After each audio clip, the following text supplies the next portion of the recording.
పిలుచుచున్నది ప్రతి వారిని వినుమా, విశ్వసించుమా.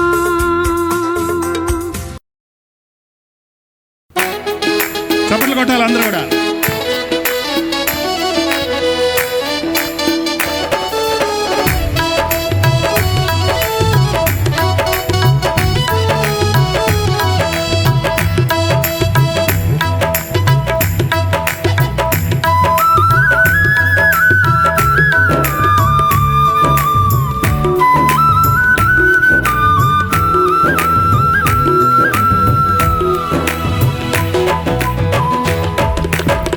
నీతి సూర్యుడా యేసు ప్రాణనాథుడా రావయ్యా, ఎనాడైనా నన్ను మరచిపోయావా. హల్లెలూయా, ఎనాడైనా ఏకరీతిగా ఉన్నావా. హల్లెలూయా, నిన్న నేను ఏకరీతిగా ఉన్నావా. హల్లెలూయా, ఎలాగైనా నన్ను మరచిపోయావా. అందరూ పాడాలండి. నీతి సూర్యుడా యేసు ప్రాణనాథుడా రావయ్యా, నిన్న నేను ఏకరీతిగా ఉన్నావా. హల్లెలూయా, ఎలాగైనా నన్ను మరచిపోయావా. హల్లెలూయా, నిన్న నేను ఏకరీతిగా ఉన్నావా. హల్లెలూయా, ఎలాగైనా నన్ను మరచిపోయావా.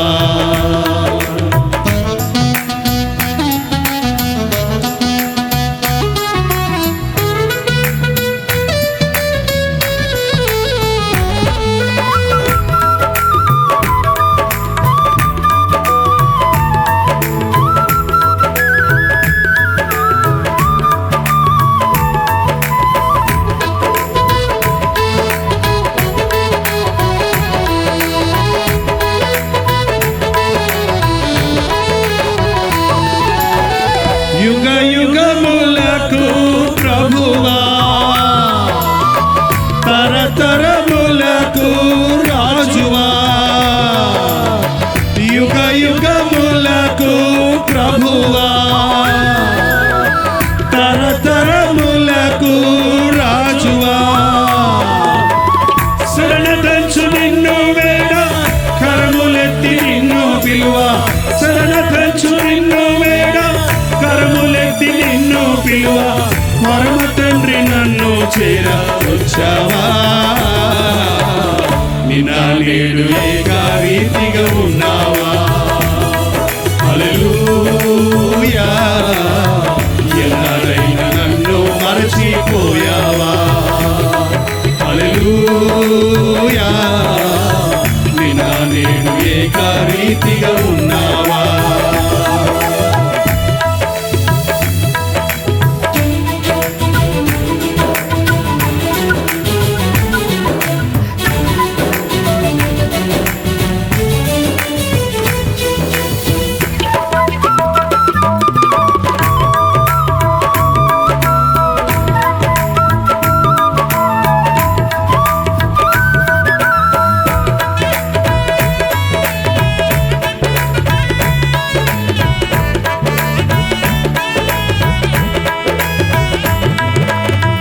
వేల్పులలోనే ఘనుడా,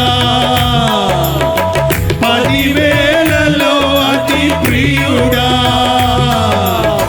వేల్పులలోనే ఘనుడా,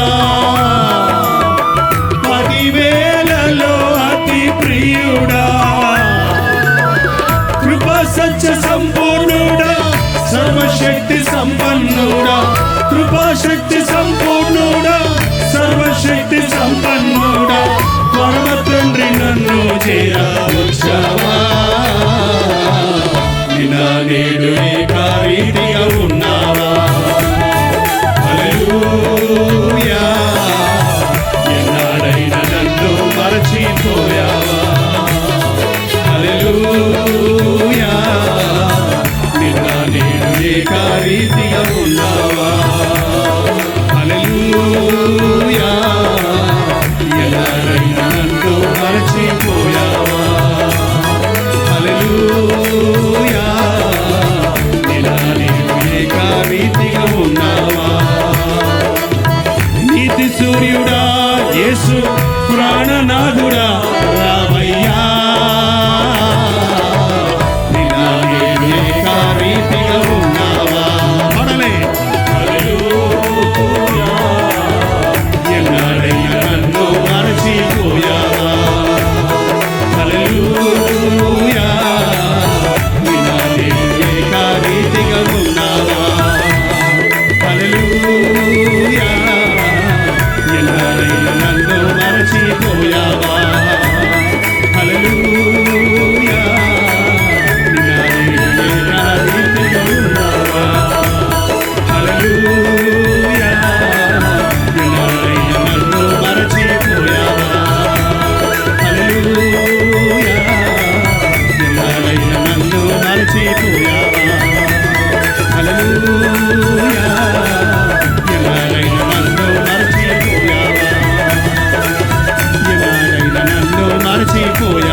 దిగులు నాకు లేనేలేదుగా, నీ కృప నా తోడుండగా.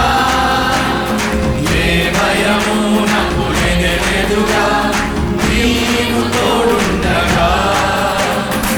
ఏ దిగులు నాకు లేనేలేదుగా, నీ కృప నా తోడుండగా.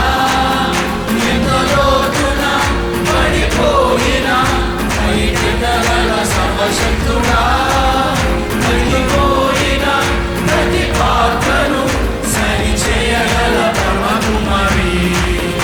ఎంత లోతున పడిపోయిన పైకెత్తగల సర్వశక్తుడా, పడిపోయిన ప్రతి పాత్రను సరిచేయగల పరమకుమారి. ఆరాధన ఆరాధన ఆరాధన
లేదుగా నీ కృప నా తోడుండగా ఏ భయము నాకు లేదుగా నీవు తోడుండగా ఏ దిగులు నాకు లేదుగా నీ కృప నా తోడుండగా ఎంత లోతున పడిపోయినా పైకెత్తగల సర్వశక్తుడా పడిపోయిన ప్రతి పాత్రను సరి చేయగల పరమకుమారి ఎంత లోతున పడిపోయిన పైకెత్తగల సర్వశక్తుడా పడిపోయిన ప్రతి పాత్రను సరి చేయగల పరమకుమారి ఆరాధన ఆరాధన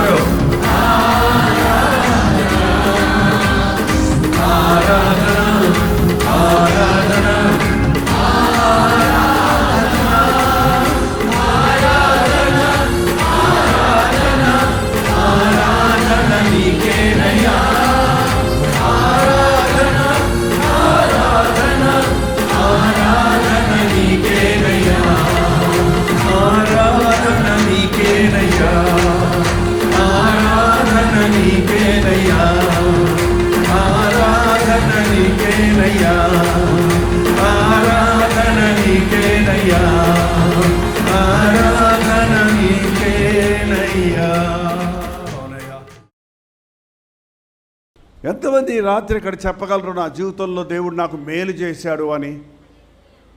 హల్లెలూయా. మేలు చేశాడని చెప్పారు, నాకు అద్భుతం చేశాడని ఎంతమంది చెప్పగలరు?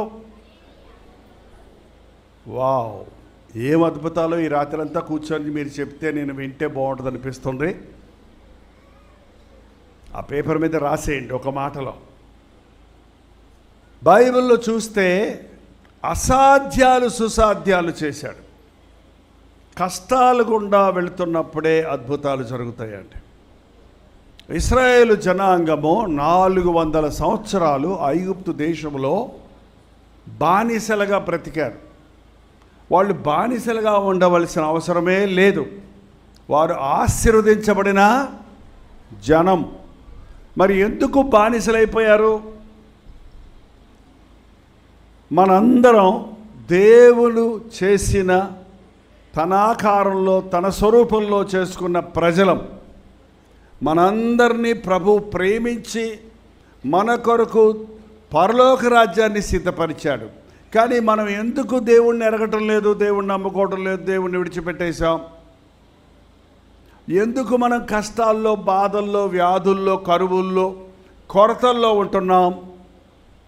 నన్ను విడిచిన వారికి శ్రమలో విస్తరించును అని ప్రభు చెప్పాడండి. బైబిల్లో చూడండి, ఆ విధవరాలకు ఒక సమస్య వచ్చింది. అప్పులోడు వచ్చి నా భర్త చనిపోయాడు, అప్పులోడు వచ్చి నా బిడ్డల్ని ఎత్తుకెళ్ళిపోయాడయ్యా,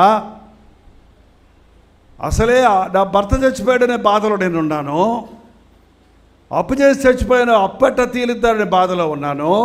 సరే, 2 కొడుకులు ఉన్నారు కదా, ఏదో కష్టపడి అప్పులు తీరుస్తారులే అంటే అప్పులోడు వచ్చి వీళ్ళిద్దరిని ఎత్తుకుపోతాను అంటున్నాడు. ఎలా నేను బయటపడేది అని ఆ దైవజనుడి దగ్గరికి వెళ్ళింది. అయ్యా, నా పరిస్థితి ఇది. ఆ దైవజనుడు చెప్పాడమ్మా, మీ ఇంట్లో ఏముంది? అరే, నేను బాధల్లో ఉన్నానంటే మా ఇంట్లో ఏముందంటారు ఏంటండి? అప్పుల్లో ఉన్నానంటే నేను ఇంట్లో అంటారేంటండి? మా ఆయన అన్నీ అమ్మేశాడయ్యా. ఇంట్లో ఉన్నవన్నీ అమ్మేస్తారండి. ఈ రోజుల్లో భర్తలు ఎంతమంది భార్యల ద్వారా పోషించబడుతున్నారండి.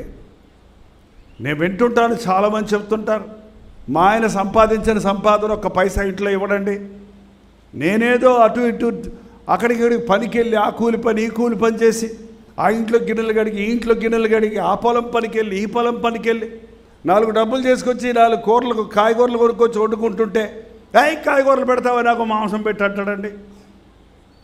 ఏంటండి, ఎంత భయంకరం! మీ ఇళ్లలో అలాంటి పురుషులు ఉన్నారేమో నాకు తెలియదు. కానీ ఒకడు తన ఇంటి వారిని సంరక్షించనిడలా వాడు అవిశ్వాసి కంటే చెడ్డవాడు. అలాంటి కన్నీటితో ఉన్న కుటుంబాలు ఎన్నో ఉన్నాయండి. ఒక తాగుబోతు ఇంట్లో ఉంటే ఆ ఇంట్లో వారికి సమాధానం ఉండదు. ఒక జగడగత్తె ఇంట్లో ఉంటే గయ్యాలి భార్య అంట సొలొమోను రాశాడు, గయ్యాలితో కాపురం చేయటం కంటే అరణ్యంలోకి వెళ్ళిపోవటం మేలంట. భర్త ఇంటికి వచ్చినంటనే భార్య ఏం చేయాలండి? బౌ బౌ మన కుక్కలాగా అరవాలా, కసరాలా, ఏం తెచ్చావయ్యా అనాలా? పూర్వకాలంలో భార్యలు పతివ్రతలు అనేవారు మన దేశంలో. రండి, కాళ్ళు కడుక్కోండి, భోజనం చెయ్యండి. ఇప్పుడు ఏం లేదు, కాళ్ళు కడుక్కోరు, ఏం కడుక్కోరు. ఇప్పుడు కరోనా అంతా ఇంట్లో తెచ్చుకోవటమే. కరోనా వైరస్ ఎందుకు వచ్చింది అనుకున్నారు? కాళ్ళు కడుక్కోరు, చేతులు కడుక్కోరు. రోగాలు ఎక్కువైతే ఇప్పుడు ఏం చెప్పారు? చేతులు కడుక్కోవాలి, మూతికి గొడ్లు కట్టుకోవాలి, కాళ్ళకి సాక్స్ వేసుకోవాలి. గయ్యాలితనముగా ఉండి మళ్ళీ నువ్వు ప్రార్థన చేస్తే ఎవ్వరు నీ ప్రార్థన వినరమ్మా. నా భర్త మారలేదండి అని చాలామంది చెప్తుంటారు. నేను అడుగుతాను, ఏయ్యా మీ భార్య చాలా బాగా ప్రార్థన చేసుకుంటారు కదా, చాలా చక్కగా దేవుని మందిరానికి వస్తారు, పాటలు పాడతారు, ఆమె ఎంత భక్తిగా ఉంటారు, నువ్వెందుకు రావు చర్చికి అని అడిగితే చాలా ఎవరు కూడా నా భార్య భక్తి నేను నమ్మను అన్నాడు. అదేంటండి అట్లా అంటారు ఏంటండి? నిజమేనండి, ఎప్పుడు బైబిల్ చదువుతూనే ఉంటుంది, బైబిల్ పట్టుకునే ఉంటుంది, ఎప్పుడు చూసిన ముసుకేసుకునే ఉంటుంది, నేను చచ్చిపోవాలి పరుగులు ఎత్తడే ఉంటుంది. కానీ కోపం వచ్చిందంటే మాత్రం ఏం మాట్లాడద్దో ఏం చేస్తుందో ఆమెకే తెలియదండి. ఎన్ని కొండలు పగలగొట్టింది తెలుసా మీకు? ఎన్నిసార్లు నా మీద పడి గోర్లతో రక్కేసిందండి బాబు. ఆమె మళ్ళీ మీటింగ్లోకి వచ్చి కూర్చుంది. ఏమ్మా, మీ ఆయన మీటింగ్ రాలేదంటున్నావే కానీ నీ సాక్ష్యం సరిలేదంట కదా ఇంట్లో, నీ కోపం ఎక్కువ అంట కదా. అవునండి అయ్యగారు, అండి నా కోపం కొంచెం ఎక్కువేనండి. కొంచెం అంట, ఎంత? కొంచెం ఎక్కువేనండి. అదేందో కోపం వచ్చినప్పుడు నేను ఏం చేస్తానని నాకు అర్థం. అమ్మ, పాపము నుంచి ఇడిపించిన దేవుడు కోపం నుండి ఇడిపించడా? ఏది నీలో అబద్ధాలు ఆడే బుద్ధో, కోప్పడే బుద్ధో, జగడమాడే బుద్ధో. మీటింగ్ అంటే నిద్ర వస్తుందండి కొంతమందికి. వాక్యం మొదలు పెట్టగానే వస్తుంది నిద్ర, ఉట్టప్పుడు రాదు. వాక్యం అయిపోయిన తర్వాత తెల్లారిదా కూర్చుంటారు. మళ్ళీ వాక్యం అనగా నిద్ర వస్తుందంటే అదొక సాతాను యొక్క పనిముట్టు నీ జీవితంలో ఉంది.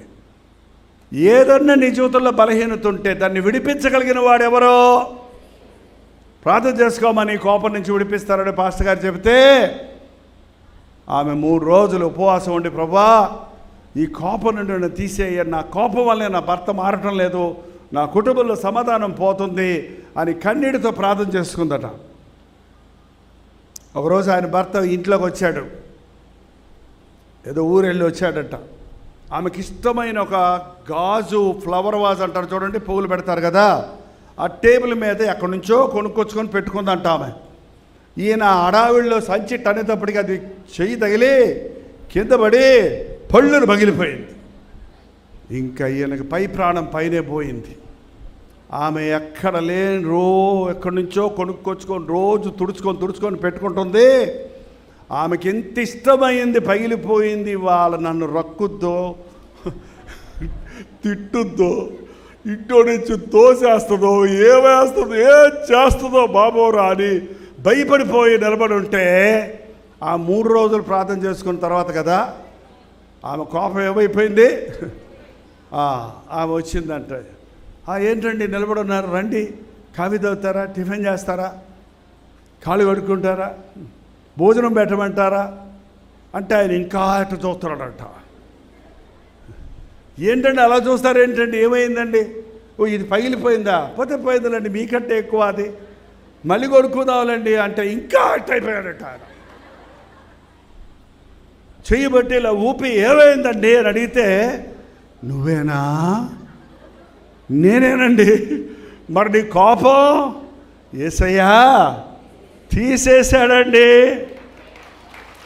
నిజమా? నిజంగా యేసయ్య కోపం కూడా తీసేస్తాడా? అట్లయితే నీ దేవుడిని నేను కూడా నమ్ముకుంటానని మళ్ళీ వాళ్ళిద్దరూ చర్చకు వచ్చి సాక్ష్యం చెప్పారని.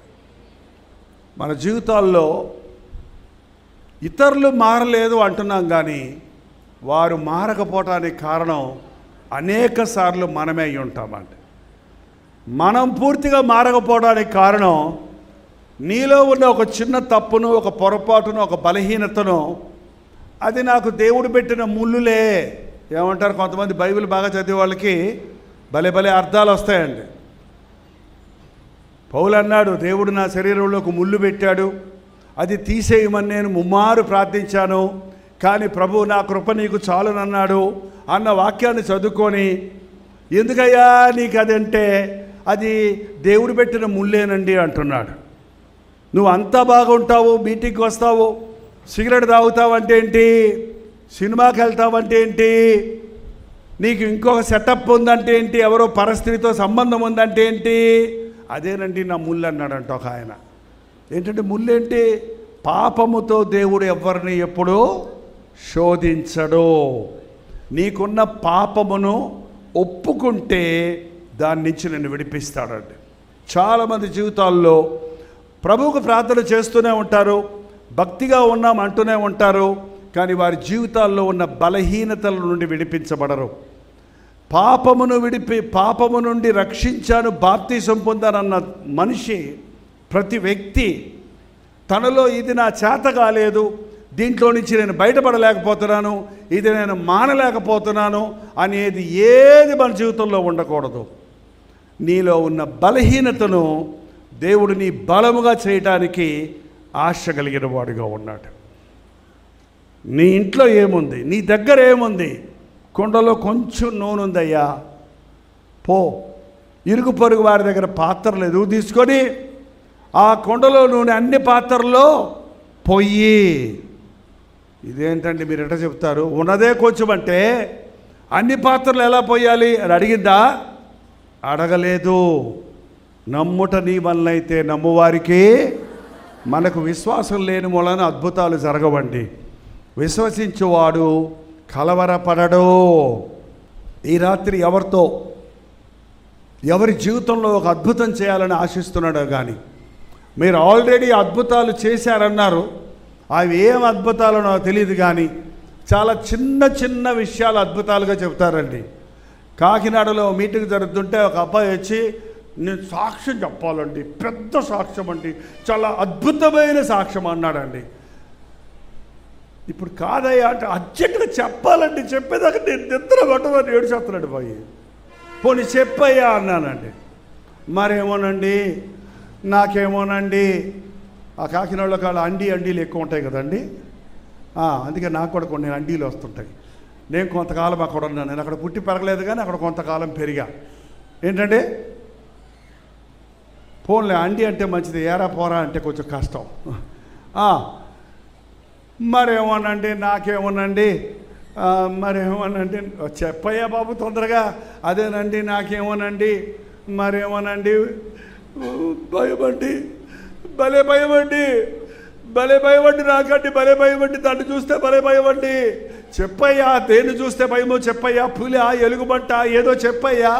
అదేనండి, ఓ రోజు నేను వెళ్ళేటప్పటికండి అది అక్కడ ఉందండి. ఏముందిరా బాబు? అదేనండి బల్లండి, బల్లి. భలే భయం వేసి, దేవుడా యేసయ్యా హల్లెలూయా అన్నారండి. బల్లెట్టు పారిపోయిందండి. దేవుడి స్తోత్రం. అద్భుతమైన సాక్ష్యం అంటిది. మీకు కూడా ఇలాంటి అద్భుతాలు ఉన్నాయండి? చెప్పండి. అద్భుతాలు అంటే మెడికల్గా, సైంటిఫికల్గా, పరిస్థితుల ప్రకారంగా జరగదు అని నిర్ణయించినది జరిగితే దాన్ని అద్భుతం అంటారు. ఉస్సడ్డపోయే బల్లిని పోయిందంటే అద్భుతమా? అవి కూడా చిన్న చిన్న అద్భుతాలు అవ్వచ్చు మీకు, కానీ నిజమైన అద్భుతాలు. ఎలాగోలాగ ఇశ్రాయేలు ఐగుప్తులో నుంచి బయటకు వచ్చేసారండి.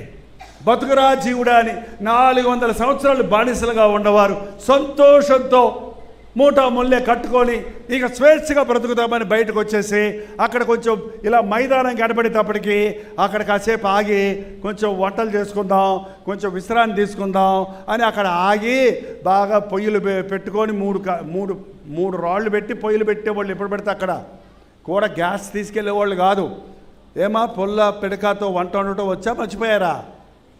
ఆ అమ్మగారు చెప్తారు. చెప్పమ్మా, గ్యాసులు వచ్చాక ఇట్లా అంటమేగా,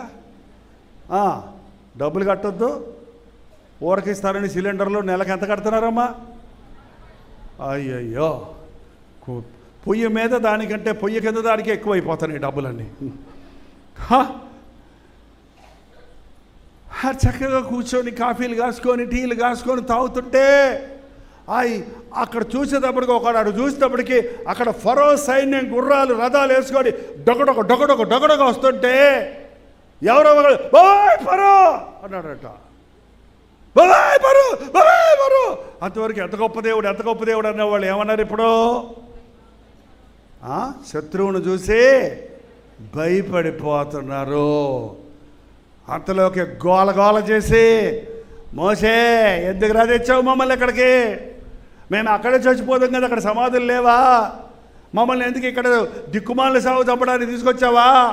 మమ్మల్ని ఇడిపించాడు, వాడు ఎనకాల పడుతున్నాడు చూడు అని బోర్డు ఏడుస్తున్నారంటండి. మనుషుడికండి ఒక అద్భుతం జరిగితే హల్లెలూయ అంటారు. చిన్న కష్టం వస్తే దేవుడు లేడు, గీవుడు లేడు. ఏంటది? దేవుడు లేడు, గీవుడు లేడు. ఎవరింట్లో ఉన్న మనుషులు చనిపోతే ఒక ఆమె ఉందంట, అందరిళ్ళకి వెళ్ళి ఆదరిస్తుందంట. అమ్మ బతుకు శాశ్వతమ్మా, నీ బిడ్డ దేవుని దగ్గర ఉన్నాళ్ళేమ్మా, ఏడవకమ్మా, ధైర్యంగా ఉండమ్మా, మనం కూడా పరలోకి వెళ్తామమ్మా అని భలే ఆదరిస్తారు. ఎవరింట్లో ఎవరు చచ్చిపోయినా ఆమెను తీసుకెళ్ళి ఆదరించుకుంటారంట. ఒక ఇంట్లో వాళ్ళ అమ్మాయే చచ్చిపోయిందంట. ఎవరే? అందరిని వీళ్ళందరూ అనుకున్నారు మనల్ని అందరినీ ఆదరించినాం కదా, అసలు మనం ఆమెను ఆదరించాల్సిన అవసరమే లేదు, ఆమె మనకి ఇంకా ధైర్యం చెప్పుద్దని ఆడికి వచ్చేటప్పటికి ఎలుగెత్తి ఏడుస్తుందా, ఓరు దేవుడా నువ్వు ఎక్కడున్నావురా నాయనా, నువ్వు దేవుడు అయితే నా కూతురు ఎందుకు దొరికిందిరా బాబు, వాళ్ళందరూ బాగానే ఉన్నారు, నా కూతుర్నే చంపేవేమయ్యా నాయనా అంటే, ఏంటమ్మా నువ్వు అందరూ మాకు ఆదరించావు కదా, మరి నీ బిడ్డ చచ్చిపోతే ఇలా ఏడుస్తావేంటంటే, ఏడకాత ఏం చేయమంటావుగా? ఏంటండి, యోబు అనే భక్తుడు ఉన్నాడు బైబిల్లో, మీకు అందరికీ తెలిసే ఉంటుంది. ప్రతి పాస్టర్ గారు చెప్తారు. మీకు కూడా చిన్న కష్టం వచ్చినంటే ఏమనుకుంటారంటే, నేను కూడా యోబులాగా కష్టపడుతున్నాను అనుకుంటారు. ఒకటిదే, యోబులాగా ఈ లోకంలో ఎవ్వడూ కష్టపడలేదండి. యోబుకు వచ్చిన కష్టం ఇంతంత కష్టం కాదు. ఒక్క రోజులోనే పశువులన్నీ చచ్చిపోయినాయి, బిజినెస్ అంతా, వ్యాపారం అంతా పోయింది, ఆస్తులన్నీ పోయినాయి. 10 మంది బిడ్డలు ఒక్కరోజు చచ్చిపోయారు. 10 మంది బిడ్డలు కూడా ఒకే రోజు చనిపోయారు. 7 కుమారులు 3 కుమార్తెలు. ఇంకెలాగుంటుంది చెప్పండి ఆ మనిషి పరిస్థితి? ఆ కబురు తెలిసిన వెంటనే యోబు ఏమన్నాడు తెలుసా? యెహోవా ఇచ్చెను, ఆయన నామమునకే మహిమ కలుగును గాక. సాతానా, నువ్వు నిష్కారణంగా నా సేవకుడిని శోధించావు, చూడు నా సేవకుడు యథార్థతను విడవడు అంటే సాతాను ఇంకా బాధ పెడతానికి నువ్వు ఆరోగ్యం ఇచ్చావు కదా, నువ్వు ఆరోగ్యం తీసివేయి, నీ ముఖం మీద తిట్టకపోతే అడుగో అని సవాల్ చేశాడంట అపవాది. చూసుకోపో అంటే ఒళ్ళంతా అతనికి దద్దుర్లు వచ్చేసాయి. కుష్ఠరోగం అనుకునే వాళ్ళం పూర్వకాలం. కుష్ఠరోగం దురద రాదండి, కుష్ఠరోగము స్పర్శ ఉండదు, అది సోరియాసిస్. ఇప్పుడు అందరికీ తెలుసు సోరియాసిస్ అంటే ఏంటి? స్కిన్ అలా ఊడిపోతూనే ఉంటుంది, 24 గంటలు గోకి పుండైపోద్ది, మంట పుడుతూనే ఉంటుంది, భయంకరంగా ఉంటుంది, మనిషి కూర్చోలేడు, తినలేడు, పడుకోలేడు, భయంకరమైన స్కిన్ అలర్జీ, స్కిన్ సోరియాసిస్ అనే చర్మ వ్యాధి. దాంతో బూడిదలో కూర్చొని గోక్కుంటున్నాడంట ఆ దురదను. కానీ ఏమి దేవుణ్ణి దూషించలేదు. ఇంకొక ఆమె మిగిలిపోయింది. ఎవరామె? భార్య వచ్చేముంది, నేను గోకుతాను ఉండండి అందా. మీకు ఎంత విశ్వాసం అండి? మీకు అంత విశ్వాసం నాకు లేదండి, మీరు చాలా గొప్ప దేవుని సేవకుడండి, చాలా సంతోషం అండి, నన్ను కూడా కొంచెం మీ బాధలో పాలు పంపులు పొందనివ్వండి, నేను గోకుతానులేండి అందా. అనలేదండి. ఏమంది? ఇంకా నీ యథార్థతను వదలవా? ఎప్పుడు దేవుడు అంటావేంటయ్యా? దేవుణ్ణి దూషించి మరణం ఖమ్మం. దేవుణ్ణి దూషించి చావరాదా? ఎప్పుడు దేవుణ్ణి దూషించకండి. దేవుణ్ణి దూషించేవారు మరణాన్ని స్నేహిస్తారు. నీకొచ్చిన కష్టాలను బట్టి కానీ శ్రమలను బట్టి కానీ దేవుణ్ణి దూషించొద్దు, దేవుని మీద సందేహం ఉంచొద్దు. దేవుణ్ణి దూషించు అని భార్య రెచ్చగొడితే, మీకు తెలుసో తెలియదమ్మా, ఇక్కడ ఉన్న స్త్రీలందరూ నా మాట వినండి, వింటున్నారా? జ్ఞానవంతురాలు తన ఇల్లు కట్టును, మూఢురాలు. నిజంగా ఒక సరైన పురుషుడు ప్రపంచమంతా ఎదురు తిరిగినా కూడా ఎదిరించగలడు, కానీ ఇంటిలో భార్య ఎదురు తిరిగితే మాత్రం పిచ్చోడైపోతాడు, తాగుబోతాడైపోతాడు, వ్యభిచారైపోతాడు, ఇల్లు వదిలిపెట్టి వెళ్ళిపోతాడు. విజయవాడలో గెట్టుగెదర్లు పెడుతున్నప్పుడు వారం వారం ఎవరో ఒకళ్ళు చెప్పేవారు, ఏమండి మా ఆయన ఇంట్లో నుంచి వెళ్ళిపోయాడు, త్వరగా వచ్చేటట్టు ప్రార్థన చేయండి. ఇంతకుముందు ఆడవాళ్ళు వెళ్ళిపోయేవారు కదమ్మా, ఇప్పుడు మగవాళ్ళు వెళ్ళిపోతున్నారు ఇంట్లో నుంచి. ఏంటంటే మీరు అంత తీసుకిచ్చేస్తున్నారు, ఇంటికి వస్తే భార్య తరివేస్తుంది, మరి ఏం చేస్తాడు ఆయన? ఏంటండి ఇంటికి భర్త వచ్చేటప్పటికి అక్కడ దేవుని సన్నిధి ఉంచండి. మీరు విశ్వాసులైతే నీ భర్త నీ భక్తిని చూసి నీ దేవుడు గొప్పవాడు, ఆ దేవుడు నాకు కావాలి అనాథట్టుగా జీవించాలి. జ్ఞానవంతురాలు తన ఇల్లు కట్టును.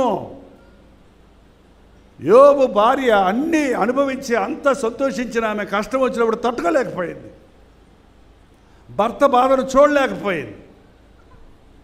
మా దేవుడిని దూషించి చావరాదా అంటే, ఈ రోజుల్లో మాలాంటి వాళ్ళు అయితే ఏమన్నాలని, నేనైతే ఏముందని తెలుసా, చంపుతానే, ముందు నిన్ను చంపి ఆ తర్వాత నేను చేస్తాను, ఎందుకు వచ్చింది దరిద్ర బతుకులు ఇయ్యే. పిల్లలు అట్టగా తెచ్చారు కదా, ముందు నిన్ను చంపి నేను చేస్తానని ఇద్దరు కలిసి విషయం తెచ్చుకొని చేస్తున్నారు. ఇప్పుడు భార్యాభర్తలు చూడండి, ఎంతమంది భార్యాభర్తలు బిడ్డలకి విషం ఇచ్చుకొని కూర్చోబెట్టుకొని చంపుకుంటున్నారు చూడండి. నిరీక్షణ లేని జనం. యోబు అలా అనలేదు, ఏమన్నాడండి? మూర్ఖురాలు మాట్లాడినట్టు మాట్లాడకమ్మా, దేవుడి యొద్ద నుండి మేలేనా కీడు అనుభవించద్దా? యెహోవా ఇచ్చను, యెహోవా తీసుకొనును, ఆయన నామమునకు. ఆ మాట యోబు భార్య మళ్ళీ తిరిగి మాట్లాడలేదండి. మాట్లాడిందా? నిజమే, నేను మూర్ఖురాలుగా మాట్లాడాను, నోరు మూసుకుంది. అమ్మగారింటికి వెళ్ళిందో ఆయన పక్కనే ఉందో మనకు తెలియదు, కానీ 42వ అధ్యాయం యోబు గ్రంథంలోకి వచ్చేటప్పటికి దేవుడు మళ్ళీ యోబుకు తిరిగి అంతా ఇచ్చినప్పుడు, పోగొట్టుకున్న ఆస్తి అంతా రెండంతలు ఇచ్చినప్పుడు, పోగొట్టుకున్న 10 మంది పిల్లలకు బదులు 10 మంది పిల్లల్ని ఇచ్చినప్పుడు, రెండంతల ఆశీర్వాదం అన్నప్పుడు ఆ 10 మంది పిల్లలు ఎవరికి పుట్టారో తెలుసా మీకు? అదే భార్య అమ్మ, రెండో భార్య కాదు, అదే భార్య. ఆమె మళ్ళీ భర్త దగ్గర తిరిగి వచ్చింది. బైబిల్లో స్పష్టంగా ఉందండి, యోబు రెండంతల ఆశీర్వాదం ఇచ్చి 10 మంది కుమార్తెలు, 20 మంది కుమార్తెలను, 20 మంది బిడ్డలను ఇచ్చాను, 2 భార్యలను ఇచ్చాను లేదక్కడ, 10 మంది బిడ్డలను ఇచ్చాడు. అదే భార్య బుద్ధి తెచ్చుకుంది, విశ్వాసం ఉంచుకుంది, కుటుంబాన్ని కట్టుకుంది, బిడ్డలను పొందింది, పోగొట్టుకున్నవన్నీ సంపాదించింది. గద్దింపు విని తిరగండి. దేవుడు గద్దించిన మనుషుడు ధన్యుడు. దేవుని ప్రసంగాలు ఈ రోజుల్లోనండి, ప్రసంగాలు మనుషులకి ఎట్లాంటివి కావాలంటే గద్దించకూడదండి, ఏం దిద్దకూడదు, మా జోలికి రాకూడదు. అయ్యగారు మమ్మల్ని ఆశీర్వదించండి అంతే. అదేంటమ్మా అనకూడదు, ఇదేంటయ్యా అనకూడదు, అదెందుకు చేసావు అనకూడదు. నువ్వు ఏం చేసి వచ్చినా ఏం చేయాలి? నిన్ను ఆశీర్వదించాలి. ఎందుకంటే నువ్వు డబ్బులు ఇస్తున్నావు కదా, కానుకలు ఇచ్చినందుకు ఆశీర్వాదాలు వస్తాయా? ఇవాళ అలాంటి దొంగ బోధకులు తయారైపోయారండి. ఎత్తిందే దేవుడు మిమ్మల్ని దీవించను గాక, దేవుడు మిమ్మల్ని దీవించను గాక. సారాయి దగ్గర కూర్చుని దేవుడు నిన్ను దీవిస్తే ఇవాళ ఒక బాటిల్ తాగేవాడు 10 బాటిల్ తాగుదు గాక, 10 అంతల దీవెనలు అందును గాక. 10 బూతులు మాట్లాడే సహోదరికి 10 అంతల దీవెన ఇచ్చామంటే 100 బూతులు మాట్లాడద్దు అన్నమాట. అది ఎట్ట కుదురుద్ది? పాపముకు దీవెన లేదండి. కోపం కూడా పాపమా? పెద్ద పాపం అండి. కోపము, మానము, ఆగ్రహము విడిచిపెట్టుము. కోపపడుడి కానీ పాపము చేయకుడి. మీ కోపము సూర్యుడు అస్తమించే వరకు నిలిచి ఉండనివ్వకండి. ఈ రోజున చాలామంది జీవితాల్లో పాపము మీద విడుదల లేకుండానే దేవుని ఆశీర్వాదాలు కావాలంటున్నారు. కాబట్టి మన జీవితాల్లో సగం సగం భక్తిలో ఉంటున్నాం కనుక సమస్యలు ఇంకా ఉంటూనే ఉన్నాయి, రోగాలు ఇంకా ఉంటూనే ఉన్నాయి, చెడుగు ఇంకా వెంటాడుతూనే ఉంది. దానివల్ల కష్టము, కరువు, నిందలు, బాధలు, కుటుంబాలు విచ్ఛిన్నమైపోవడం జరుగుతూ ఉందండి. యోబు దేవుని మీద విశ్వాసం ఉంచాడు. కుటుంబం కట్టబడింది, పోగొట్టుకోవడమన్నీ తిరిగి పొందాడు. నమ్మండి, మన జీవితాలలో ప్రభువుకి అప్పగించుకున్నప్పుడు దీవెన అక్కడ ఉందండి. గద్దింపు విని యోబు భార్య తిరిగినప్పుడు ఆ గద్దింపుకు లోబడినందుకు తిరిగి దేవుడు రెండంతల ఆశీర్వాదం ఆ కుటుంబాలకు ఇచ్చాడు. యోబు ఒక్కడి మూలన జరగలేదండి. యోబు భార్య కూడా ఎప్పుడు కూడా మీరు ఒక కుటుంబంగా మారిన తర్వాత ఇదంతా నా సంపాదన అని పురుషుడు అంటానికి లేదు. ఇదంతా నా తెలివి వల్ల వచ్చింది, నా మేధావితనం వల్ల జరిగిందని స్త్రీ అంటానికి లేదండి. భార్యాభర్తలు ఇద్దరూ చేసిన ప్రార్థన వలన మీ బిడ్డలను యోగ్యులుగా చేసుకుంటారు. ఎంతమందికి బిడ్డలు ఉన్నారు హల్లెలూయా చెప్పండి. ఎంతమందికి బిడ్డలు లేరు హల్లెలూయా చెప్పండి. ఒక్కరే వినపడింది బిడ్డలు లేని వాళ్ళు. దేవుడు మీకు బిడ్డలు ఇచ్చును గాక.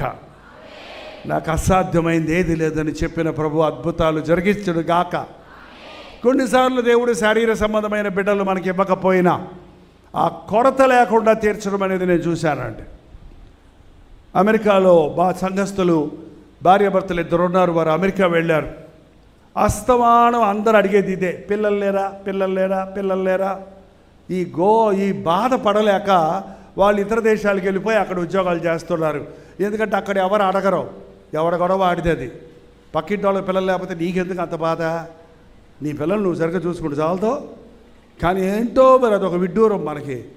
మనకి పొల్లకూర ఉన్నా సరే పక్కింటి వాళ్ళకి ఏం కూర అని అడుగుతాం మనం. ఎందుకో మరి ఇతరులు వచ్చి తెలుసుకోవడానికి ఇంట్రెస్ట్. పరుల జోలికి పోకూడదండి. చాలా కాలం ప్రార్థన చేశాను, దేవుడు వారికి బిడ్డలు ఇవ్వలేదు. వాళ్ళు చెప్పారు, మాకు దేవుడిని అడిగాము. ఎప్పుడు పాపం ఆ సహోదరి నిరుత్సాహంగా ఉంటుండేది. ప్రార్థన చేసిన తర్వాత ఏం చెప్పారంటే, దేవుడు చెప్పాడు, నీకు అనేక మంది బిడ్డలను ఇస్తున్నాను. ఏంటి అనేక మంది బిడ్డలు నటిస్తాడబ్బా? అవును, నువ్వు సండే స్కూల్ పరిచర్య చెయ్యి, పిల్లలందరూ తీసుకొచ్చి వాళ్ళందరికీ నీ బిడ్డలకు వాక్యం నేర్పించినట్లు నువ్వు వాక్యమో నేర్పించమంటే ఇప్పుడు ఆమె చక్కగా ఒక బిడ్డ కాదు అనేక మంది బిడ్డల్ని దేవుని వాక్యంతో నడిపిస్తున్నారు ఆ దంపతులు. దేవుడు మనం అడిగినట్టుగా మనకు జవాబు ఇవ్వడండి. మనం అడిగింది ఇవ్వడు. మనకి ఏది మంచిదో అది ఇస్తాడు ఆయన. మనం అన్నీ మంచి అనుకుంటాం, కానీ దేవుడు మనకు ఏది శ్రేష్టమైనదో అది ఇస్తాడు. దేవుడు ఇవ్వనప్పుడు మనం అనుకుంటాం దేవుడు లేడు అనుకుంటాం, దేవుడు ప్రార్థనకు జవాబు ఇవ్వలేదు అనుకుంటాం. కొంచెం కష్టం రాగానే ఇశ్రాయేలీయులు మాటికి సడిగేవారండి. సనుగకుడి, గొడుగకుడి, సంశయించకుడి అని బైబిల్ చెప్తుందండి. ఒక వ్యక్తి యేసు ప్రభువు నమ్ముకున్న తర్వాత ఖచ్చితంగా అతని జీవితంలో పోరాటాలు ఉంటాయి, శ్రమలు ఉంటాయి, కష్టాలు ఉంటాయి, నష్టాలు ఉంటాయి, అందరికంటే ఎక్కువ బాధలు ఉంటాయి. అయితే ఎందుకంటే యేసు ప్రభువుని నమ్ముకోవడం అంటారేమో ఎవరన్నా. ఎందుకు? అసలైన కష్టం ఉందండి. మరణించిన తర్వాత జీవితం ఉంది. అది అగ్నిగంధకములతో మండే గుండం. ఎన్ని రోజులు ఆ కష్టాలు అక్కడ? యుగములు, తరతరములు. అక్కడ అగ్ని ఆరదు, పురుగు సావదు. అక్కడ ఏడ్పు, పళ్ళు కొరుకుట, తాగుబోతులు, వ్యభిచారులు, అబద్ధికులు, పెద్ద లిస్ట్ ఉంది. పిరికివారు, విగ్రహారాధికులు, అబద్ధమును ప్రేమించి జరిగించు వారందరూ అగ్ని గంధకములతో మండే గుండములో ఉందురు. ఎందుకు యేసు ప్రభువుని నమ్ముకున్నామంటే, నా యందు విశ్వాసం ఉంచిన వాడు మరణించడు, మరణించును, తిరిగి లేచును.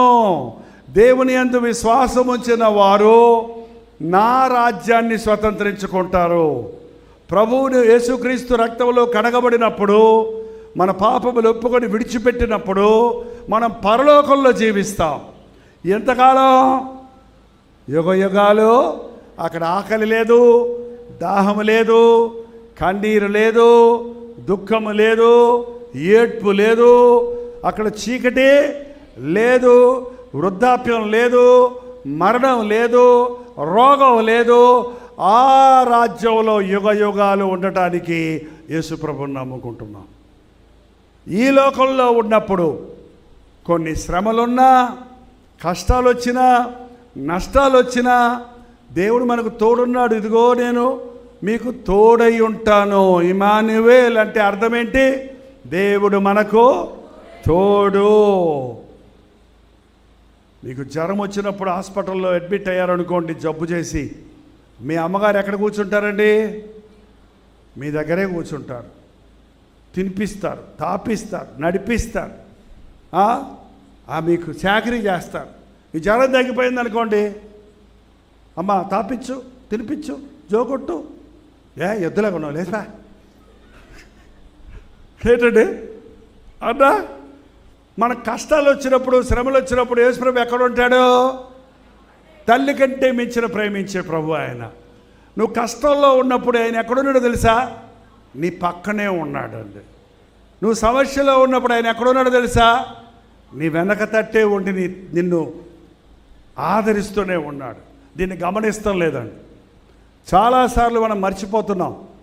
శ్రమనంది ఉండుట నాకు మేలాయను. నా జీవితంలో నేను కొన్ని కష్టాల్లో నుంచి వెళ్తున్నానండి, బాధల్లో నుంచి వెళ్తున్నానండి, కొరతల్లో నుంచి వెళ్తున్నానన్న వాళ్ళు ఉంటే ఒకసారి చేసి చూపించండి. నేను ఒక 5 నిమిషాల్లో ముగిస్తాను. కొంతమంది కూర్చోలేకపోతున్నారు పాపం. Yes, correct, right, you are right, మీరు రైట్. ఉన్నాయంటే నాకేమి లేవన్నారు, అన్ని అద్భుతాలే అన్నారు. సరిగ్గా చూపించండి. అన్ని అద్భుతాలు అంటే నేను అనుకున్నాను, ఈ పరలోక ప్రజలకు ఏం ప్రసంగం చేయాలరా బాబు నేను అనుకున్నా. మాకు అన్ని అద్భుతాలే చేశాడు, మాకు అన్ని మేలులే, మాకు గంటకి మేలే జరుగుతుందన్నారు. మళ్ళీ కష్టాల్లోంచి వెళ్తున్నారంటే చేతులు ఎత్తున్నారు. ఎత్తండి ఎత్తండి ఎత్తండి ఎత్తండి, సరిగ్గా ఎత్తండి. మళ్ళీ నా మాటలని దింపేయకండి, ఎత్తండి. నీ కష్టము నేను ఎరుగుదును, నీ సమస్యను నేను ఎరుగుదును, నీ శ్రమను నేను ఎరుగుదును, నీ బాధ నేను ఎరుగుదును అని చెప్పే దేవుడు కూడా నాకున్నాడన్న వాళ్ళు రెండో చేయి చూపించండి. నా కష్టాలు ఉన్నాయి, నా కష్టాలు ఎరిగిన నా దేవుడు నాకున్నాడు. హల్లెలూయా. కష్టాలతో పాటు ఎవరున్నారు? నాకు కష్టాలు తీర్చే దేవుడు ఉన్నాడు. యేసుక్రీస్తుని నమ్మని వారికి కష్టాలు ఉన్నాయి, కష్టాలు తీర్చడానికి ఎవరు లేరు. మందులు ఉన్నాయనుకుంటున్నారు, డాక్టర్లు డాక్టర్లు ఉన్నారనుకుంటున్నారు, డబ్బులు ఉన్నాయనుకుంటున్నారు. కానీ ఆ కష్టాల నుంచి అవేవి వారిని కడగట్టించలేవాడు. మీరు ఊరక నిలబడి చూడండి అన్నాడు ప్రభు. మోషే చెప్పాడు, భయపడకండి శత్రువుని చూసి. రోగం వచ్చిందని భయపడకండి. డాక్టర్ గారు నువ్వు చచ్చిపోతావంటే భయపడకండి. మీకు పిల్లలు పుట్టరు అని డాక్టర్ చెప్తే ఏడుస్తూ కూర్చోకండి. నీకు ఇంతే, నీ బతికింతే, నీ కర్మ, నీ చావు నువ్వు చావని నిన్ను ఇతరులు దూషిస్తున్నప్పుడు కృంగిపోకండి. ఒక విఫలత వచ్చిందని ఆగిపోకండి. మీ పక్షంలో నేను యుద్ధం చేస్తాను అపవాదితో.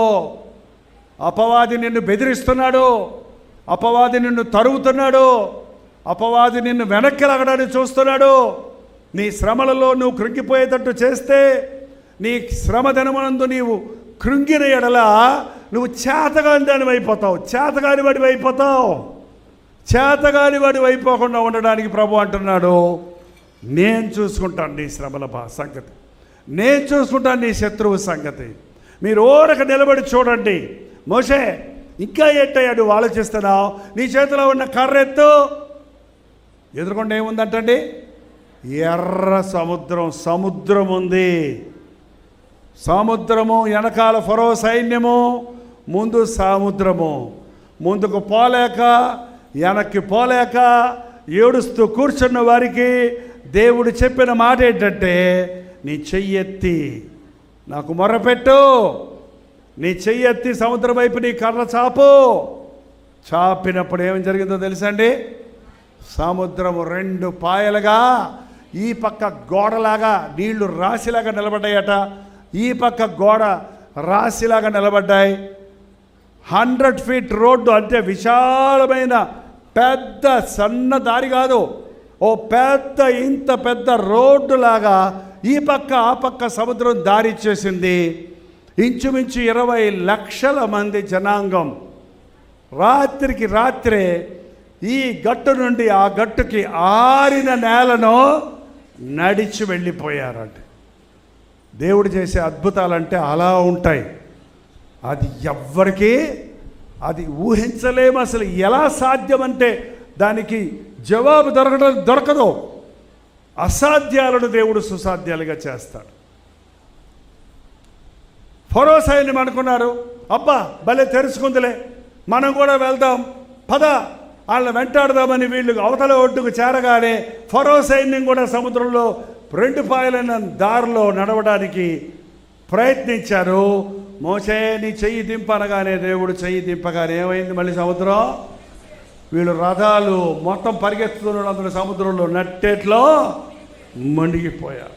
ప్రభు చెప్పాడు, నీ శత్రువును మళ్ళీ ఎన్నడు నువ్వు మళ్ళీ ఐగుప్తీయులను ఇశ్రాయేలీయులు చూడనే లేదంటే. యేసుక్రీస్తు ఒక్కసారి నిన్ను విడిపిస్తే అది నిజమైన విడుదల. ఒక్కసారి ఆయన స్వస్థపరిస్తే అది నిజమైన స్వస్థత. వారం 7 వారాలు కొబ్బరి నూనె తీసుకొని రండి అని చెబుతారంట ఈ రోజుల్లో. పాస్టర్ గారు ప్రార్థన చేశారు, తలకాయ నొప్పి పోయింది, హల్లెలూయా. ఇంటికి వెళ్ళగానే మళ్ళీ తలకాయ నొప్పి వచ్చింది. మళ్ళీ అమృతాంజనమా జండు బాంబా ఏం రాసుకుంటారమ్మా? మళ్ళీ ఆదివారం వచ్చి పాస్టర్ గారు మళ్ళీ తలకాయ పోటు, యేసయ్య నామములో పోయిందండి, హల్లెలూయా. మళ్ళీ పోతాడు, మళ్ళీ వచ్చింది, మళ్ళీ పోతారు. అదేంటి దెయ్యాలలో పట్టబట్టారు, కొన్ని దెయ్యాలు పెట్టేవాళ్ళు వస్తారు. యేసయ్య నామములో నేను పోను, పో యేసునామములో పోతానులే, ఇంటికి రా చూస్తాను నీ సంగతి. మళ్ళీ ఇంటికి వెళ్తే మళ్ళీ దెయ్యం వస్తుంది. కానీ యేసు ప్రభు విడిపిస్తే అది ఎన్నటన్నటికీ విడుదల.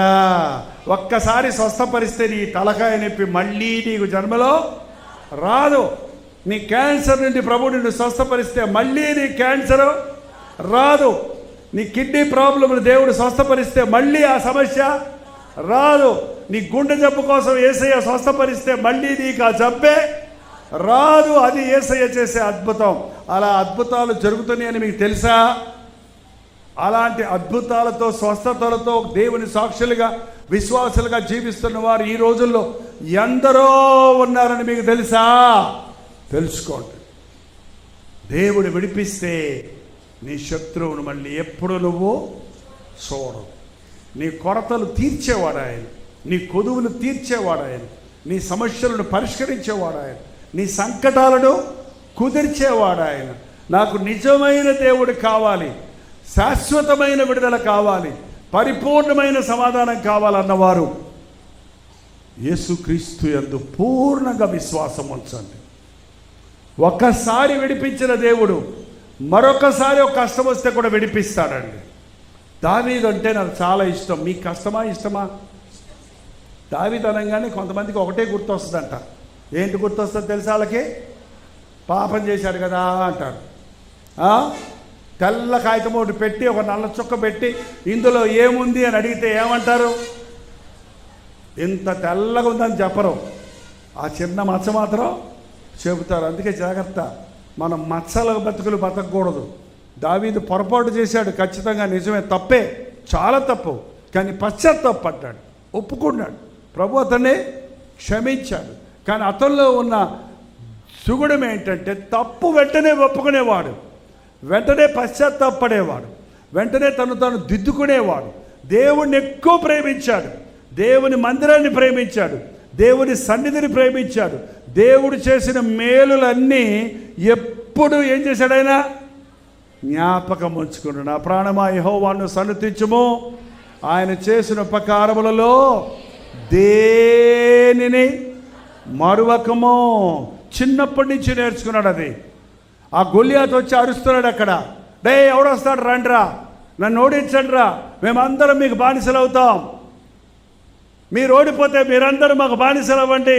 పొద్దున సాయంత్రం వచ్చి కొండ మీదకి వచ్చి అరిసిపోతుంటే ఇశ్రాయేలు రాజు ఇశ్రాయేలు అందరూ గుడారంలో నుంచి బయటికే రావటంలా ఆ మాట దావీదు చెవికి పడగానే ఆయనకి రోషం వచ్చింది. ఎవడాడు జీవము కలిగిన దేవుడిని దూషిస్తున్నాడు, నా దేవుడు గొప్ప దేవుడు, నేను నిన్ను ఓడిస్తాను అంటే ఆ రాజుగారి దగ్గర తీసుకెళ్ళారు. రాజుగారు అన్నాడు, ఎగదిగ చూసి ఏంది నువ్వు బాలుడువు, వాడు యుద్ధ ప్రవీణుడు, ఇది నీకు చేత కాదు అని నిరుత్సాహపరిస్తే సరే వెళ్ళిపోతాను అన్నాడా? ఏమన్నాడండి? అయ్యా నేను గొర్రెలు కాచుకుంటున్నప్పుడు ఒకసారి ఎలుగుబట్టి వచ్చింది, దేవా అని ప్రార్థన చేసి ఎలుగుబట్టి నేను చంపేశాను. ఒకరోజు సింహం వచ్చింది, నా గొర్రెలను ముట్టకూడనట్లుగా ఆ సింహమును నేను చీల్చేశాను. ఎలుగుబంటును సింహమును చంపుటకు సహాయం చేసిన నా దేవుడు ఈరోజు ఇశ్రాయేలు మీద, దేవుని నామం మీద తరగబడుతున్నటువంటి సున్నతి లేని ఫిలిష్తీయుడిని చంపడానికి నాకు శక్తినిస్తాడు. కష్టం వచ్చినప్పుడల్లా గత దినాలలో ఎన్ని కష్టాలు తీర్చాడో మీరు గుర్తు చేసుకుంటే ఈ కష్టాన్ని కూడా సునాయాసనంగా మీరు అధిరోహించగలరు. అందుకే దేవుడు చేసిన మేలులు గుర్తు పెట్టుకుందాం. ఈ రాత్రి మనకి బయటికి ఏం తెలియదు, ఇక్కడ బయటికేం కంటికి కనబడవు. దేవుడు చేసే కార్యాలు కంటికి కనబడవు, చెవికి వినబడవు, హృదయానికి గోచరం కావు. కానీ పరిశుద్ధాత్ముడు ఇక్కడ కూర్చున్న మీ హృదయాలలో, మీ శరీరాలలో, మీ జీవితాలలో, మీకున్న సమస్యలలో ఏది అవసరమో ఆయనకు తెలుసును కనుక మీరు విశ్వాసంతో, త్యాగంతో, ఆశతో ఆయన సన్నిధికి వచ్చారు కనుక మీరు విశ్వసిస్తే ఈ రాత్రి ఒక అద్భుతం ఇప్పుడే మీ జీవితంలో జరుగుతుందండి. ఇలాగే ఈ ఫోన్ కాల్స్ ప్రోగ్రాంలో ఒక తమ్ముడు, నాకు ఉద్యోగం రాలేదండి, బీటెక్ ముగించాను, చాలా రోజులు చాలా టెస్ట్ ఇంటర్వ్యూస్కి వెళ్తున్నాను, నాకు ఉద్యోగం రాలేదు, ప్రార్థన చేయమని అడిగితే ఆ రోజు ఫోన్ కాల్స్లో ప్రార్థన చేశాను నేను, నా భార్య, ప్రభా ఈ సహోదరుడికి ఉద్యోగం దయచేయి, వెంటనే ఇతని హృదయ వాంఛ తీర్చు అని మొరపెట్టినప్పుడు 8:30కి టీవీ ప్రోగ్రాంలో ప్రార్థన చేశాం. 9:30కి టెలిగ్రామ్ వచ్చింది ఆయనకి, ఏమని, నీకు ఉద్యోగం వచ్చింది, పోస్టింగ్ చెన్నైలో వచ్చింది. పోస్టింగ్ ఎక్కడొచ్చింది? ఉద్యోగం రామచంద్రపురంలో ఉన్న ఆయనకి ప్రార్థన చేస్తే ఉద్యోగం వచ్చిందంట. అది ఎక్కడొచ్చింది? కల్వరి చర్చ్ ఉన్న చెన్నైలో వచ్చిందంట. పో బా, ఒకటి అడిగితే దేవుడు 2 ఇస్తాడండి. ఈ రాత్రి ఖచ్చితంగా మీ జీవితాల్లో కొరతలు ఉన్నాయండి, మీరు చెప్పినా చెప్పకపోయినా. అవి స్పిరిచువల్గా ఆధ్యాత్మిక సంబంధమైన కొరతలు అయి ఉండొచ్చు, ఆరోగ్య సంబంధమైన సమస్యలు అయి ఉండొచ్చు, ఆర్థిక సంబంధమైన సమస్యలు అయి ఉండొచ్చు, కుటుంబంలో కలతలై ఉండొచ్చు, మీరు ఆశించిన స్థాయిని చేరలేదని ఒక ఆవేదన అయి ఉండొచ్చు. అది ఏదైనప్పటికీ సరే సంవత్సరాల తరబడి నీవు ఎదురు చూచుచున్న కార్యాన్ని ఈ రాత్రి నీకు అది ఇవ్వడానికి ప్రభు సిద్ధంగా ఉన్నాడు. మీరు పొందుకోవడానికి సిద్ధమా? ఆయన ఎప్పుడూ చేతులు చాచే ఉన్నాడండి, మనమే చేతులు ముడుచుకొని ఉన్నాం. లోపల నల్లని వారి వైపు ధనమంతా ఆయన చేతులు చాచి ఉన్నాడు. రండి నా దగ్గరికి, మీ కన్నీరు తుడుస్తాను, రండి నా దగ్గరికి, నేను స్వస్థపరుస్తాను, రండి మీరు నేను ఇచ్చు మాటలు వినండి, మీరు జీవిస్తారు, నేను మిమ్మల్ని ఆదరిస్తానని పిలుస్తూనే ఉన్నాడు. ఆయన హృదయం అనేది తలుపు దగ్గర నిలబడి తడుతూనే ఉన్నాడు. మీరు తలుపు తీసినేడలా నేను లోపలికి. యేసుప్రభు అండి చాలా గొప్ప దేవుడు అండి, బలవంతంగా మనల్ని నమ్మమంటం లేదు ఆయన. తలుపు తీసినేడలు వస్తాను, లేకపోతే తలుపు బద్దలు కొట్టుకొని వస్తాను అంటున్నాడా? తలుపు బద్దలు కొట్టుకొని వచ్చేవాడు ఎవడో? దొంగ, దోచుకునేవాడు. ప్రభు ప్రేమ కలిగిన వాడు, నీకు స్వేచ్ఛనిచ్చాడు. నాకు యేసయ్య కావాలన్నోడికే యేసయ్య అండి, ఊర్లో వాళ్ళందరికీ యేసయ్య కాదు. ఎవరైతే యేసయ్య నాకు కావాలంటారో అందరికీ ఆయన ప్రభు, అందరి కొరకు ఆయన సిలువలో ప్రాణం ఇచ్చాడు. కానీ ఆయన అంగీకరించిన వారికి మాత్రమే ఆయన బిడ్డలయ్యే అర్హత ఇచ్చి ఉన్నాడు. యేసయ్యని కావాలంటారా? అంటారా? అయితే కొడతారంట మిమ్మల్ని. యేసయ్యని నమ్ముకుంటే ఆధార్ కార్డు తీసేస్తారంట. యేసయ్యని నమ్ముకుంటారా? ఆధార్ కార్డు పట్టుకుంటారా? ఏంటో ఆధార్ కార్డు పోతే ఆధారం నీవేనయ్యా పాట ఉంది మనకి. ఆధార్ కార్డు పోతే ఏడవలసిన అవసరం లేదు. ఆధారము నీవేనయ్యా. మా పౌరస్థితి పరలోకంలో ఉంది. మా మెడ్రాసులో ఒక సహోదరుడు మొన్న ప్రతిరోజు వాక్యం పంపిస్తాం, వాగ్దానాలు. అందులో ఓ రోజు వాగ్దానం ఏంటంటే మన పౌరస్థితి పరలోకంలో ఉంది. ఆ రోజు ఆ సహోదరుడు ఆ వాక్యాన్ని కొన్ని వందల మందికి పంపించాడంట. పంపించి కొత్త వాళ్ళకి కూడా పంపించాడంట. ఆ రాత్రి పడుకున్నాడు, గుండెపోటు వచ్చింది, ప్రభు సన్నిధికి వెళ్ళిపోయాడు. అతను నమ్మాడు, నా పౌరస్థితి పరలోకంలో ఉంది, నేను పోతున్నా. మీ పౌరస్థితి కూడా పరలోకంలో ఉందా? ఆలోచించండి. దేవుడు నమ్మదగిన వాడు. మనం చావాలని కాదండి, బతకాలని కోరుతున్నాడు. మనం ఎట్టబడితే ఎట్లా బ్రతకడం కాదు. కాకే కలకాలం బతకడం కంటే హంసే 6 నెలలు బతికిన చాలా. బ్రతుకులో ఇతరులకు బాధకరంగా కాకుండా యేసయ్యను నమ్మిన వారు దీవెనకరంగా మారతారంట. ఈ రాత్రి దేవుడు ఒక అద్భుతం జరిగిస్తాడు. మీరు నమ్మితే, మీరు ఆహ్వానిస్తే, మీరు మందిరం దేవుని సన్నిధికి వచ్చినప్పుడు ఈ విషయం దేవుడు నాకు సహాయం చేయాలి, ఇది నాకు కావాలి అనే కోరికతో వచ్చుంటే, లేక ఇక్కడ పాటలు పాడుతున్నప్పుడు, ప్రార్థన చేస్తున్నప్పుడు పరిశుద్ధాత్ముడు నీ సంగతి నీకు తెలియజేసి నీ కొరతను, నీ అవసరతను నీకు బయలుపరుచుంటే, దాన్ని నీవు విశ్వాసంతో అడిగితే ఇప్పుడు ఒక అద్భుతం చేయటానికి ఆయన సిద్ధంగా ఉన్నాడు. నువ్వు సిద్ధమా? అయితే మోకరించండి, ప్రార్థన చేద్దాం. కుర్చీలో ఉన్నవారు నిలబడండి. మోకరించగలిగితే మోకరించండి, మోకరించలేని వారు నిలబడండి. యథార్థ హృదయంతో అడుగుదాం. నమ్ముట నీ వల్లైతే నమ్మువారికి సమస్యము సాధ్యము. గొల్యాతు వంటి సమస్యలు నీ ముందున్నాయేమో, ఎర్ర సముద్రం వంటి అడ్డంకులు నీ ముందున్నాయేమో, ఒక్క మాటతో వాటిని తొలగించగలిగిన ప్రభు మనకున్నాడు. ఆయన నామములో ఆ పోరాటములు జయించటకు ప్రభు మనకు సహాయం చేస్తున్నాడు. ప్రతి ఒక్కరు నోరు తెరిచి కొంచెం ఓపిక పెట్టుకోండి, కొంచెం విశ్వాసం ఉపయోగించండి, కొంచెం నోరు తెరిచి ఒక్క మాట చెప్పండి చాలు. నేరుగా ఇక్కడ మీరు మాట్లాడే మాట పరలోకంలో వినబడుతుంది. ఎంతమంది ప్రార్థన చేసినా అందరి ప్రార్థన ఒకే సమయంలో వినగలిగినంత గొప్ప దేవుడు మన దేవుడు. ఆకాశము నా సింహాసనము, భూమి పాదపీఠమన్న ప్రభు ఈ భూమి మీద ఉన్న ప్రజలందరూ మొరపెట్టినా కూడా మనందరికీ జవాబులు ఇవ్వగలిగిన ఐశ్వర్యవంతుడు. నాకు అసాధ్యమైంది ఏదీ లేదన్న యేసయ్య నీ కన్నీరు తుడవగలడు, నీ కష్టాలు తీర్చగలడు, నీ కుటుంబాన్ని కట్టగలడు. భార్యాభర్తలుగా జగడాలాడుకుంటూ ఉన్నారా? ఇంటిలో సమాధానం లేదా? ఒకరి మీద ఒకరు నెపములు బాపుకుంటున్నారా? ఈరోజు సమాధానపడండి. నీ భర్తను క్షమించు, నీ భార్యను క్షమించు, పరిశుద్ధాత్మను నీ గృహములకు ఆహ్వానించు.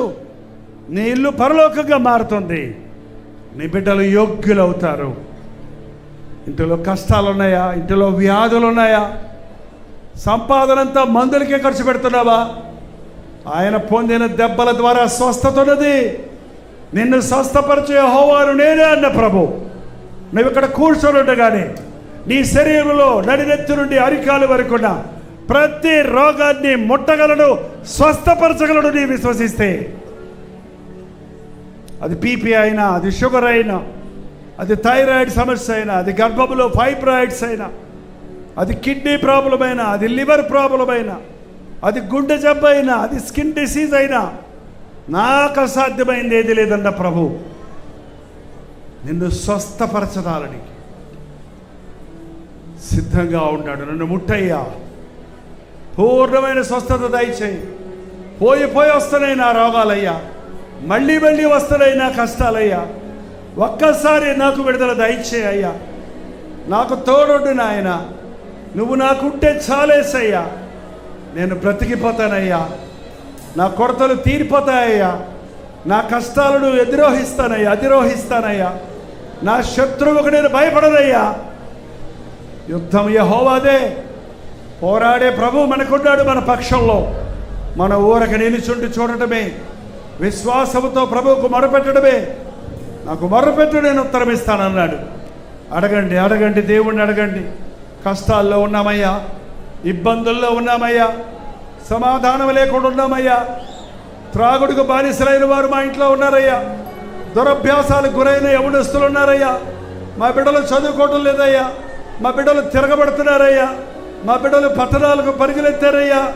జీవితాలను పాడు చేసుకుంటున్నారు యేసయ్యా. నా కుమారుని మార్చవా, నా కుమార్తెను దర్శించవా? నోరు తెరిచి ప్రార్థన చేయండి. మీ బిడ్డలను దేవుడిచ్చింది సాతానుకు పని చేయడానికి కాదు, పాపంలో పాపంలో నాశనం అయిపోయి నరకానికి వెళ్ళడానికి కాదు. గర్భఫలమే యెహోవా ఇచ్చు దానము, కుమారులు ఆయన అనుగ్రహించే స్వాస్థ్యము.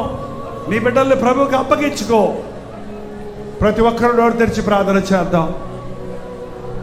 ఉద్యోగం లేదయ్యా, ఈ అమ్మాయిలు కట్టలేకపోతున్నాను, రుణ బాధలు ఎక్కువైపోయినాయి, వడ్డీలు పెరిగిపోతున్నాయి, అప్పుల్లో మునిగిపోతున్నాడు యేసయ్యా,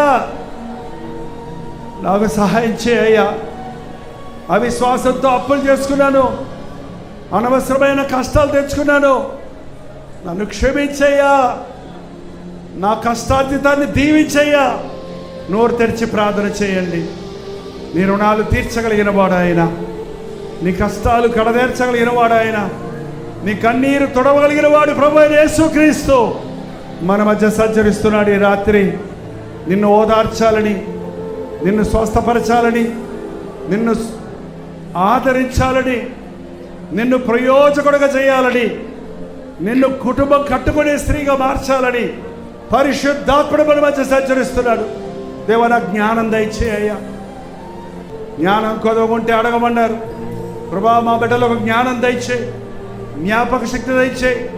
పరీక్షలు రాస్తున్న మా బిడ్డలు మంచి మార్కులతో ఉత్తీర్ణులు ఉన్నట్లుగా వారికి నీవు తోడుండయ్యా. వారి చేతిని పట్టుకొని ఆ పరీక్షలు రాస్తున్నప్పుడు వారికి సహాయం చేయని ప్రభుని అడుగుదాం. ఇది నాకు చేత కాదు, ఇది నాకు కుదరదనే దేవుడు కాదు. ప్రతి అవసరతను తీర్చగలిగిన వాడు, ప్రతి సమస్యను పరిష్కరించగలిగిన వాడు, ప్రతి రోగమును స్వస్థపరచగలిగిన వాడు, ప్రతి కీడు నుండి మనల్ని విడిపించగలిగిన వాడు, నిత్య నరకము నుండి మనల్ని తప్పించి పరలోక రాజ్య వారసులుగా చేసుకున్నటకు పరము నుండి వచ్చిన వాడు, సిలువలో మన కొరకు ప్రాణం ఇచ్చిన వాడు మన ప్రభు అయిన యేసుక్రీస్తు. ఇటువంటి దేవుడు మరొకడు లేడు. మన పాపముల కొరకు మరణించి మరణాన్ని జయించి మృత్యుంజయుడైన లేచిన యేసుక్రీస్తు సజీవుడు. నా దేవుడు జీవము కలిగిన దేవుడు. హల్లెలూయా. దేవుడిని స్తుతించండి. ప్రతి చిన్నదానికి దుఃఖపడుతూ కూర్చోవద్దు, నిరుత్సాహంతో కృంగిపోవద్దు. యేసుక్రీస్తునందు విశ్వాసము చెందే నమ్ముట నీ వల్లైతే నమ్ము వారికి సమస్తము సాధ్యము. ఈ రాత్రే మన హృదయాలు కుమ్మరించి, మన అవిశ్వాసాన్ని బట్టి, మన అవిధేయతను బట్టి, మన ప్రార్థనా హీనతను బట్టి అపవాది సంతోషించాలని గొంతులేస్తాడేమో కానీ ఓడిపోయిన శత్రువు ఏనాడో దేవుడు సాతాను తలను చితకగొట్టించాడు. మోషే ప్రార్థించగా మన్నాను ఇచ్చితివే, ఆ మన్నా నీవే యేసయ్యా. ఎలియా ప్రార్థించగా ఆహారం ఇచ్చితివే, నా పోషకుడవు నీవే కదా. నీవు సెలవీయగా శూన్యం సృష్టిగా మారెను. నీవు సెలవీయగా మారా మధురం మాయను. నీవు సెలవీయగా దురాత్మలు పారిపోయెను. నీవు సెలవీయగా దరిద్రం తొలగిపోయెనే. నీవు సెలవీయగా శూన్యం సృష్టిగా మారెను. నీవు సెలవీయగా మారా మధురం మాయను. నీవు సెలవీయగా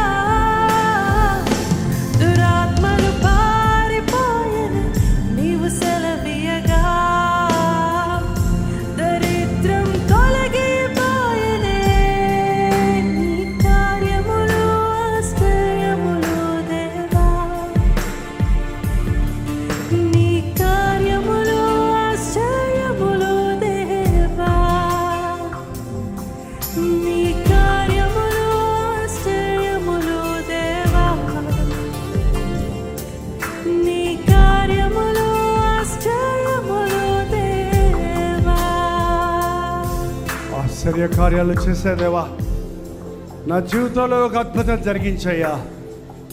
ఇదిగో నేను నీకు నన్ను నేను అప్పగించుకుంటున్నానయ్యా. నువ్వు నాకు కావాలేసయ్యా. నీవుంటే ఏ సమస్య అయినా, ఏ బాధ అయినా, ఏ శత్రువునైనా నేను జయించగలుగుతాను. ఇదిగో దేవా, నా చేయి పట్టుకొని నన్ను నడిపించమన్నవారు మీ కుడి చేతి ప్రభువుకు చూపించండి. ప్రభు మీ హస్తాన్ని పట్టుకొని మిమ్మల్ని లేవనెత్తడానికి, మిమ్మల్ని బలపరచడానికి, మీ జీవితంలో మీరు ఎదుర్కొనే సమస్యల నుంచి విడిపించడానికి దేవుడు శక్తి కలిగిన వాడిగా ఉన్నాడు.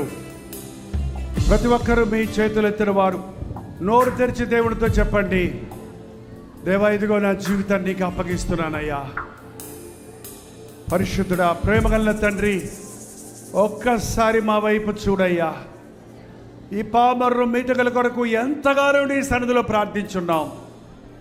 ఎందరో శ్రమించి ఉన్నారు, ఎందరో ప్రయాసపడి ఉన్నారయ్యా. ఇదిగో నీ కార్యం ఎప్పుడు జరగాలయ్యా. ఇదిగో నేను ఒక నూతన కార్యము చేయించున్నాను. ఇప్పుడే అది జరుగునన్నమాట. ఇప్పుడే నీ బిడ్డలు వారి హృదయాలలో ఏది కోరుకుంటున్నారో, ఇప్పుడే వారి జీవితాలలో ఏ సమస్యలో వారు ఉన్నారని గుర్తించి నిన్ను అడుగుతున్నారో అవి నెరవేరినట్లుగా నీ కార్యాన్ని జరిగించుము నాయన. మా జీవితాలలో అపవాది సంచరించడానికి, అపవాది ప్రభావం మా మీద ఉండడానికి వీల్లేదయ్యా. మేము మీ సొత్తునైనా, నీ పక్షంలోనైనా మేము పోరాడినట్లుగా మాకు విశ్వాసము దయచేయము.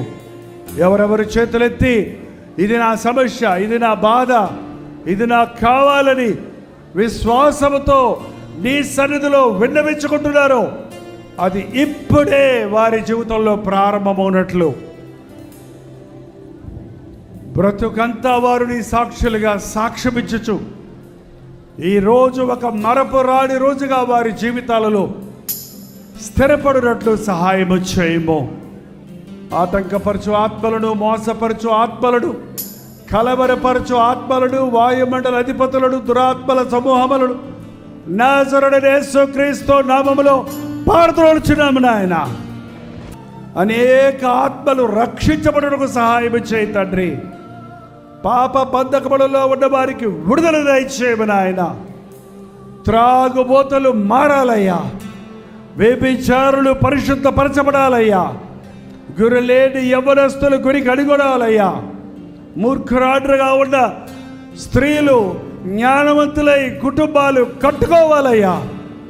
నిరుత్సాహముతో, నిస్పృహతో ఉన్నవారు ధైర్యముతో, విశ్వాసముతో దేవుని కొరకు సాహస కార్యాలు చేయవారిగా మారాలయ్యా.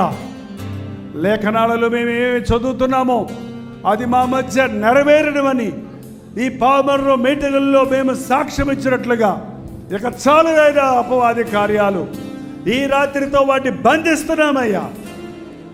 మోసపరచు ఆత్మలను, అబద్ధ ఆత్మలను, ఎదురించు ఆత్మలను నజరేయుడైన యేసు నామములో బంధిస్తున్నాము తండ్రి.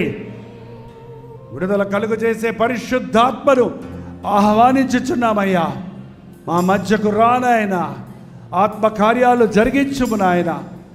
ఈ రాత్రి అటెండ్ అయిన ప్రతి ఒక్కరి జీవితంలో దేవుడు నాకు మేలు చేసి ఉన్నాడని, నా బ్రతుకులో నిజమైన ఒక గొప్ప అద్భుతం జరిగిందని సాక్ష్యం ఇచ్చినట్లుగా పరిశుద్ధాత్మ కార్యాలు జరిగించుము దేవా. ఈ రాత్రి నీ కార్యాలు మా పట్ల జరిగించుము. మా సమయాన్ని సద్వినియోగపరుచుకున్నటకు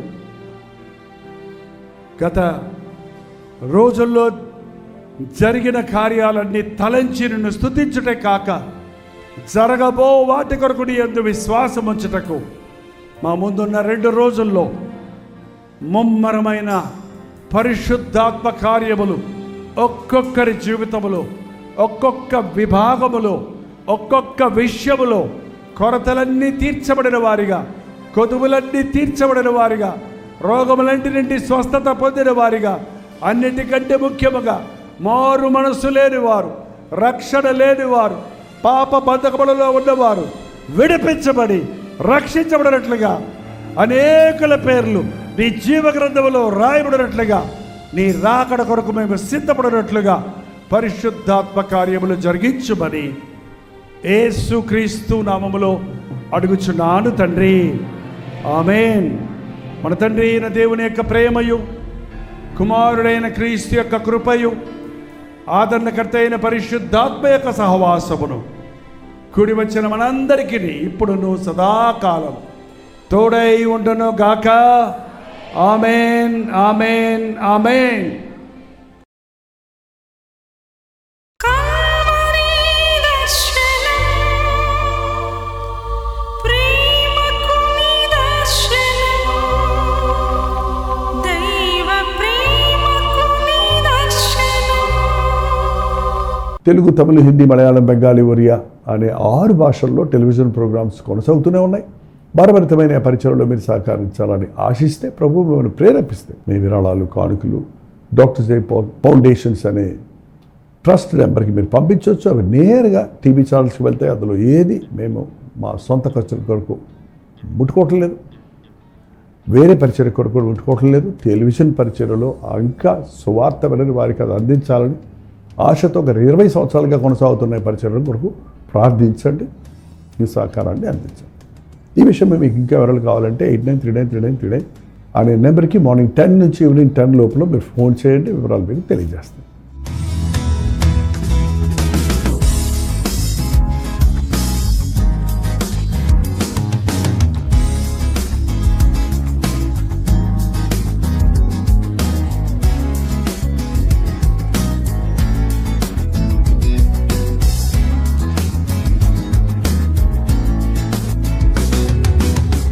కల్వరి ప్రేమధార కల్వరి ప్రేమధార.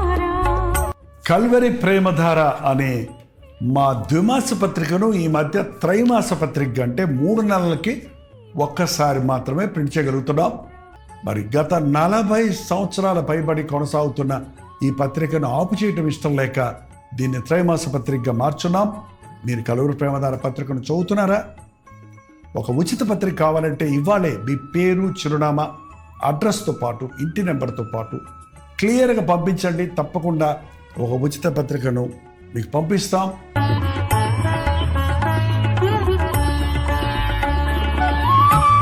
కల్వరి ప్రేమధార కల్వరి ప్రేమధార కల్వరి ప్రేమధార కల్వరి ప్రేమధార. ఒక నిమిషం. మీ ఆధ్యాత్మిక జీవితాన్ని బలపరిచే అనేక పుస్తకములు, బైబిల్ సంబంధించిన పుస్తకములు, మీ సమస్యలకు పరిష్కారాలు కలుగజేసేవి, మీ ఆధ్యాత్మిక జీవితాన్ని బలపరిచేవి, మీ విశ్వాసమును వృద్ధి చేసేవి, యవనస్తులకు, స్త్రీలకు, పురుషులకు, అలాగే కుటుంబాలకు ఉపయోగకరమైన వర్తమానాలతో నిండిన అనేక పుస్తకములు, ఇంచుమించు 50 పుస్తకములు సిద్ధపరుచున్నాం. ఈ 50 పుస్తకాలు మీకు కావాలంటే ఇప్పుడే 08939393939 నెంబర్కి కాల్ చేసి తెలుసుకోండి.